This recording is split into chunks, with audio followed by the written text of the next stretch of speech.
Hello dear student, welcome back to our channel all about NCERT. जैसे कि आप लोग जानते हैं कि हमने ग्लिम्पसेस ऑफ पास्ट का चैप्टर एक ही वीडियो में ख़त्म कर दिया है। काफ़ी इंटरेस्टिंग चैप्टर था, तो अब हम करने वाले हैं इसकी एक्सरसाइज। तो जैसे कि इस चैप्टर में बहुत सारे कॉम्प्रिहेंशन चेक आए थे, लेकिन मैंने उस समय कॉम्प्रिहेंसिव चेक नहीं करे थे। मैंने सोचा था कि हम लोग चैप्टर के लास्ट में वो कॉम्प्रिहेंसिव चेक करेंगे। ठीक है, सबसे पहले कॉम्प्रिहेंसिव चेक करते हैं। तो यहाँ पे देखो, क्वेश्चन नंबर 1 है, look at the picture 1 and recall the opening lines of the original song in Hindi. Who is the singer?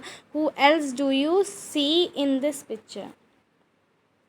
तो picture 1 is as shown below, जैसे कि आप लोग देख सकते हो।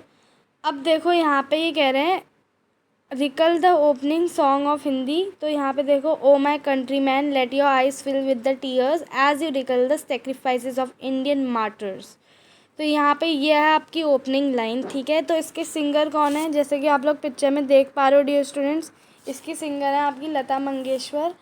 अब देखो यहाँ पे दिया है, who else do you see in this picture. यहाँ पे हम लोग जवाहरलाल नेहरू को देख पा रहे हैं, लाल बहादुर शास्त्री को भी देख रहे हैं, और जो बगल में बैठी हैं उनका भी अच्छी तरह से क्या कहते हैं वो नहीं हो पाया। अगर डियर स्टूडेंट्स आप इनको पहचान गए तो आप हमें कमेंट में बता सकते हैं कि ये कौन है।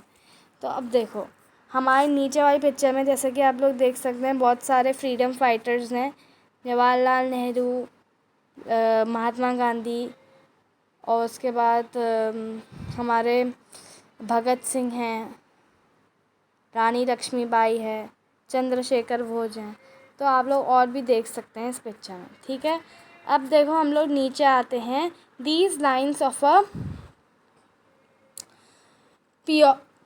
Patriotic song in Hindi is sung by the India's Nightingale. जैसे कि आप लोग जानते हैं कि लता मंगेशकर को हम इंडिया की नाइटिंगेल भी के नाम से भी जानते हैं। लता मंगेशकर जो है नाइटिंगेल के नाम से जानी जाती है डियर स्टूडेंट।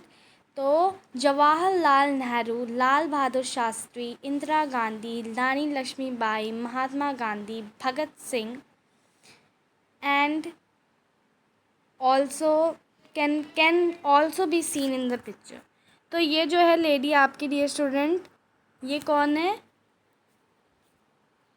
इंदिरा गांधी है। ठीक है, अब यहाँ पे देखो question number 2, in picture 2 what do you understand by the company superior weapons.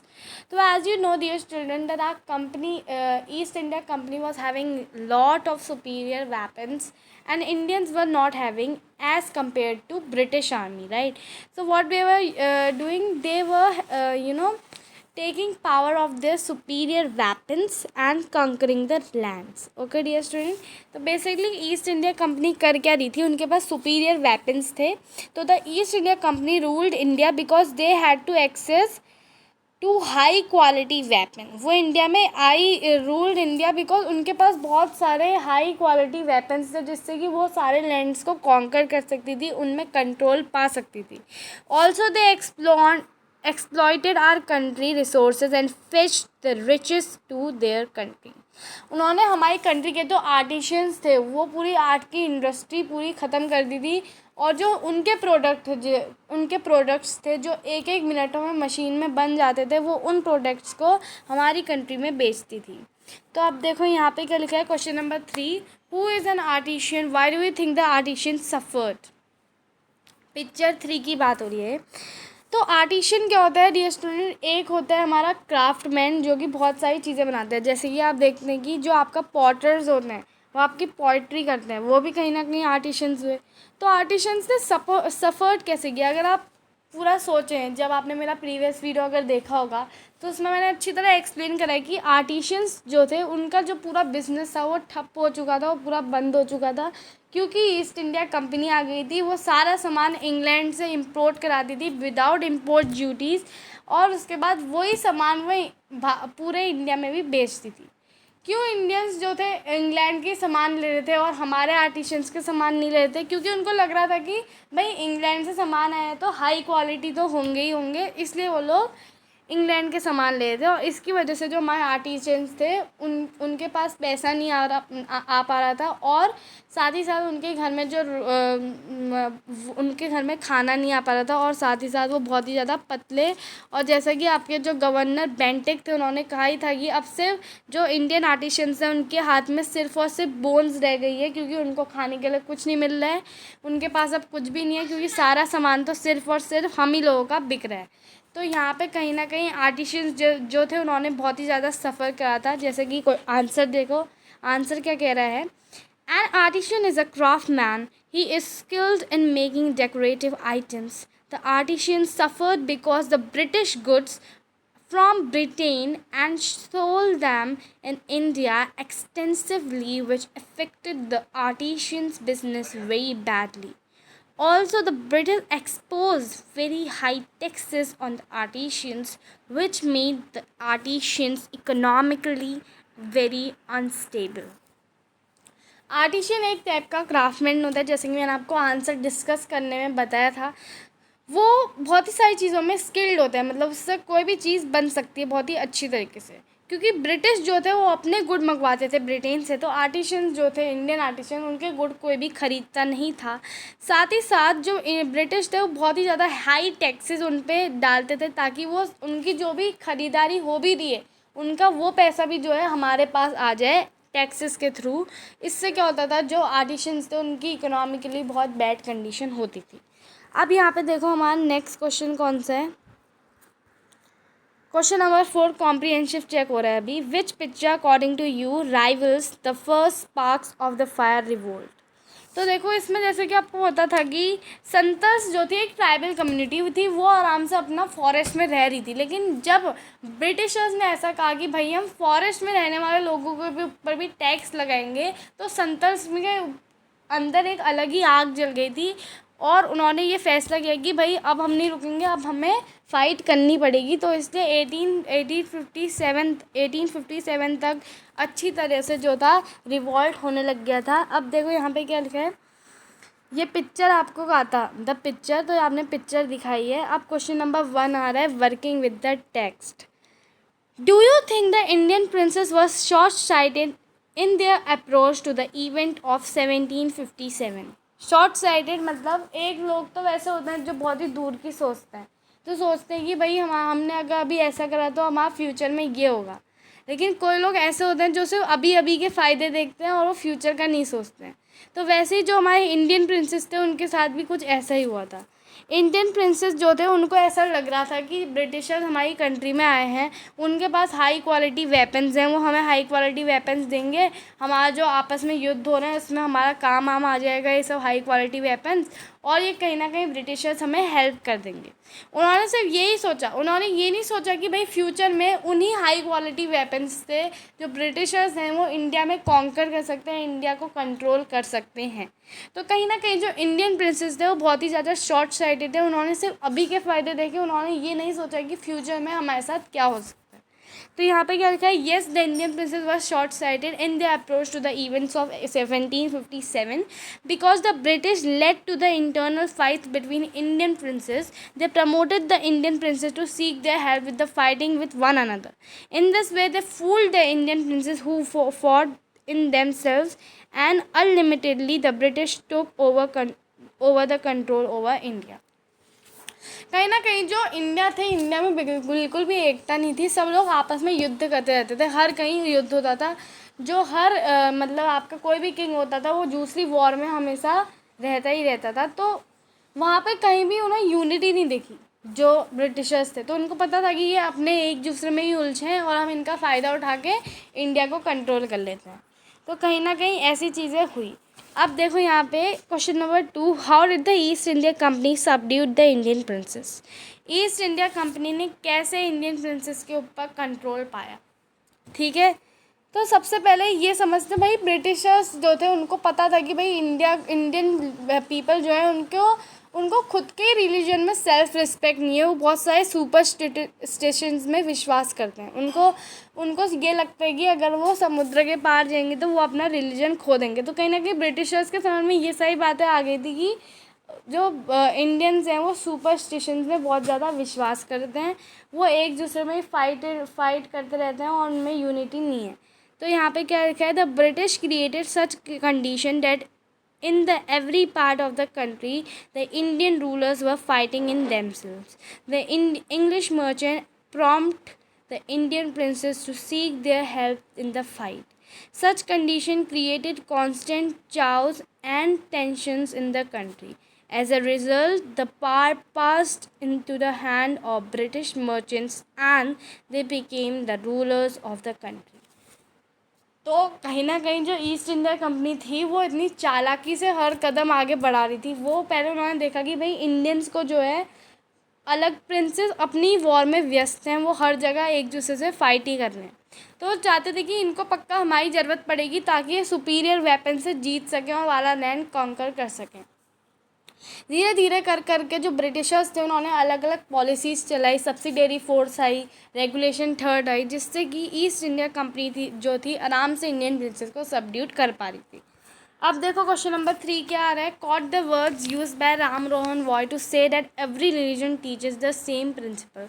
तो राम मोहन रॉय ने अपनी वाइफ को एक सेंटेंस कहा था जिससे हमें यही पता चल रहा था कि हर रिलीजन जो है हमें एक ही बात समझाता है। तो Ram Mohan Roy quoted that cows are of different color but the color of their milk is same. Every religion different teachers have different opinions but the essence of every religion is same. तो राम मोहन रॉय ने यहाँ कॉटेड क्या किया, कॉटेड यानी कि सेड। जो old English थी उसमें जो कॉट शब्द था उसका मतलब सेड ही होता है, ठीक है, ओल्ड इंग्लिश में कॉट का मतलब। तो यहाँ पे cows are of different color but the color of their milk is same. Different teachers have different opinions but the essence of every religion is same. Question number 4 क्या है। In what ways did the British officers exploit the Indians? कैसे, कौन कौन से तरीके से जो British officers थे उन्होंने इंडियंस को कहीं ना कहीं उनकी मजाक बनाई और उनको नीचा दिखाने की कोशिश की। तो यहाँ पे जो ब्रिटिशर्स उन्होंने बहुत सारी तरीक़ों में ये सब चीज़ें किया था। एक्सप्लॉइट द इंडिया मतलब इंडियन को पूरा मतलब उनको गरीब कर दिया था। जो आर्टिशियंस थे वो कहीं ना कहीं पूरा बर्बाद हो गए थे और भी पूरी इंडिया जो थी वो इंग्लैंड के कंट्रोल में ही जा रही थी। तो यहाँ पे क्या लिखा है, they imported cheap products from Britain and sold them extensively in India on higher prices. In this way the business of Indian merchants suffered badly. They imposed high taxes on the Indian farmers which led to the poor farmers leaving their lands. British themselves took big packages and cut down the salaries of Indian employees.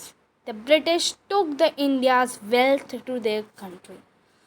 तो सबसे पहले तो बात ये हुई कि Britain ने अपने गुड्स जो थे वो बहुत ही चीप यानी कि सस्ते में इम्पोर्ट किए। उन्होंने इम्पोर्ट ड्यूटीज़ भी नहीं लगाई और फिर उन्होंने बहुत ही ज़्यादा महंगे दामों में इंडिया में बेचा, जिससे कि जो इंडियन मर्चेंट्स का बिज़नेस था वो पूरा का पूरा बंद हो चुका था।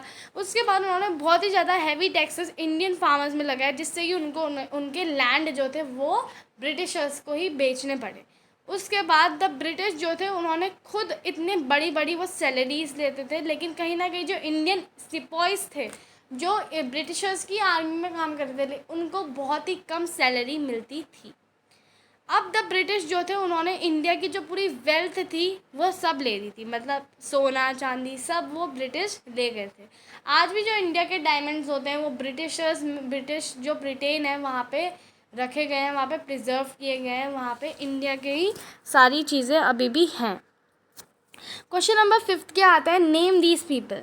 The ruler who fought pitched battle against the British and died fighting. तो आपको तो पता है कि जो टीपू सुल्तान थे उन्होंने पिच्ड बैटल करी थी और साथ ही साथ उन्होंने जो था वो मतलब फाइट करते करते ही मर गए थे। तो कुंवर सिंह आप लोग लिख सकते हैं या आप लोग साथ ही साथ टीपू सुल्तान भी लिख सकते हैं, क्योंकि दोनों ही इसमें करेक्ट होंगे। दोनों ही बहुत ही ज़्यादा अच्छे रूलर्स थे और कहीं ना कहीं वो फाइट करके ही मरे थे। तो कुंवर सिंह आप मत लिखना, आप टीपू सुल्तान ही लिखना है। टीपू सुल्तान ज़्यादा सही है इस क्वेश्चन में, क्योंकि वहाँ पे बुक ने दिया भी है कि जो टीपू सुल्तान ही एक रूलर था जो फाइट करते करते मर गया था। The person who wanted to reform society, ऐसा पर्सन जो चाहता था कि जो हमारी इंडिया सोसाइटी है वो अपने लिए सेल्फ रिस्पेक्ट रखे और हमारी सोसाइटी को रिफॉर्म करना चाहता था, वो था हमारा राम मोहन रॉय, जिनको हम राजा राम मोहन रॉय कहते हैं, ठीक है। The person who recommended the introduction of English education in India, जैसे कि आप जानते हैं लॉर्ड मैकले जो एक इंग्लिश मैन ही था, उन्होंने ये रिकमेंडेशन दी थी कि भाई हम अगर अपने ये इंडियंस को जो है इंग्लिश सिखा दें तो हमारे जो छोटे मोटे काम होंगे वो भी आसानी से कर लेंगे। अब यहाँ पे क्या दिया है,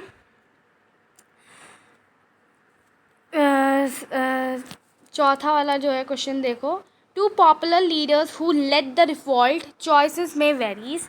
तो आपको तो पता ही है कि रिवॉल्ट में जो था, एक तो बेगम हजरत महल थी, हजरत महल, जिनको भी बहुत ही गुस्सा आया था कि भाई मेरा सारा जो किंगडम है वो ले लिया है।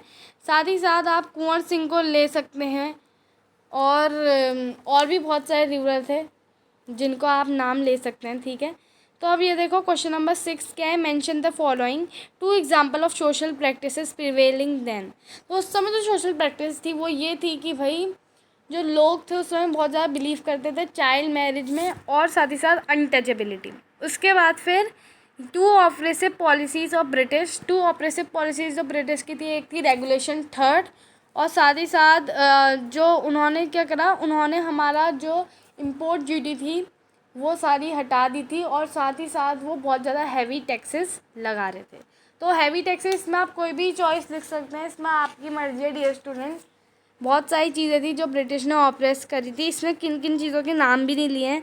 सब्सिडरी फोर्सेस भी आपके ब्रिटिशर्स ने ही लगाया था और डॉक्ट्रिन ऑफ लेब्स भी उन्होंने ही लगाया था। तो ये आपकी हिस्ट्री की बुक में, लेकिन आपकी जो इंग्लिश की बुक में दिया है आपको उसके हिसाब से आंसर लिखना है। Two ways in which the common people suffered, common people ने किससे सफ़र करा, जो ब्रिटिशर्स थे बहुत ज़्यादा हैवी टैक्सेस लगाते थे उसमें। साथ ही साथ तो ब्रिटिश सोल्जर्स थे, वो जो इंडियन सिपाहीज थे उनको पैसा नहीं देते थे, उनके पास बहुत ही कम सैलरी होती थी और वो बहुत ही ज़्यादा सैलरी देते थे, कौन, ब्रिटिशर्स। अब यहाँ पे हम लोग आते हैं हमारे वर्किंग विद द लैंग्वेज, जो कि है वर्किंग विद द लैंग्वेज जो है डियर स्टूडेंट आपके ग्रामर से रिलेटेड है। तो ये तो हम लोग नहीं करेंगे, हम चाहते हैं कि ये सारी चीज़ें आप खुद करें। तो जो ग्रामर की चीज़ें हैं आपको आनी चाहिए। बाकी जो आपका लिटरेचर पोर्शन है वो इधर तक ही है, क्वेश्चन नंबर 6 तक डियर स्टूडेंट। तो आई होप दैट आपको वीडियो पसंद आया होगा और you have to, what you have to do, you have to like, subscribe and share our channel more and more so that more children will see our video and they will also get interest in English. So thank you dear student for watching the video.